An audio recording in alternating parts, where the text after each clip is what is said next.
அஸ்ஸலாமு அலைக்கும் வரஹ்மத்துல்லாஹி தஆலா பரகாத்துஹு. நபிகள் நாயகம் ஸல்லல்லாஹு அலைஹி வஸல்லம் சொல்றாங்க, ஒரு நல்ல வார்த்தையும் ஒரு சதக்கா தான் அப்படின்னு சொல்லிட்டு. சில நேரம் நம்ம யோசிப்போம், நம்ம கிட்ட பணம் இருந்தா எவ்வளவு உதவி செய்யலாம், பணம் இருக்கிறவங்க எல்லாம் உதவி செய்ய மாட்டாங்க. ஆனா நம்ம கிட்ட பார்த்து அல்லாஹ் பணம் தரலையே, நம்மகிட்ட பணம் இருந்திருந்தா இந்த உதவி பண்ணிருக்கலாம், அந்த உதவி பண்ணிருக்கலாம், நம்ம பல நேரம் மனசுல நினைச்சு வருத்தப்பட்டிருப்போம். நான் என்ன ஹெல்ப் பண்ண முடியும்னு நம்ம நினைச்சிருப்போம். ஆனா இந்த ஹதீஸ் அதெல்லாம் உடைச்சு ஒரு பெரிய உண்மையை நமக்கு சொல்லுது. பண உதவி மட்டும்தான் உதவி அப்படின்னு நினைக்காம நம்மளோட வார்த்தை கூட ஒருத்தவங்களோட வாழ்க்கையை மாற்ற முடியும்.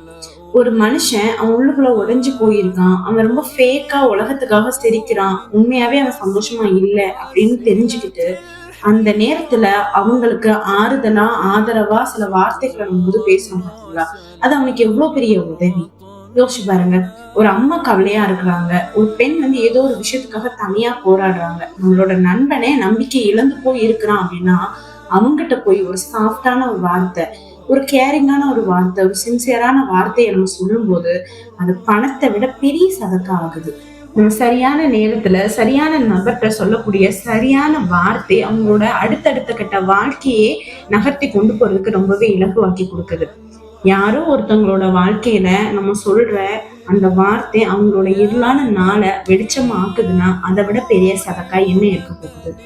நல்ல வார்த்தை பேசுறதுக்கு, ஒருத்தவங்களோட மனசை ஆறுதல் ஆக்குறதுக்கு பணம் தேவையே இல்லை. நம்மளை சார்ந்தவங்க ஏதோ கஷ்டத்துல இருக்கும் போது பணத்தானையும் பொருளானையும் நம்மளால உதவி செய்ய முடியலையே நினைக்கும் போது இருக்கக்கூடிய வேதனை எனக்கு நல்லாவே புரியுது. ஆனா அவங்களுக்கு ஆறுதலாவும் அக்கறையாவும் நம்மளால முடிஞ்ச வார்த்தைகளை சொல்லும் போது அல்லாஹ்வோட பார்வையில இது பெரிய சதக்கா ஆகுது. கரெக்டா? நிச்சயமா ஒருத்தருக்கு ஒருத்தர் உதவி புரிஞ்சு ஒருத்தருக்கு ஒருத்தர் ஆறுதலாவும் அக்கறையாவும் நமக்குள்ளே இருக்கிறதுக்கு நம்ம எல்லாத்துக்குமே அருள் செய்யணும். அஸ்ஸலாமு அலைக்கும் வரஹ்மத்துல்லாஹி வபரகாத்துஹு.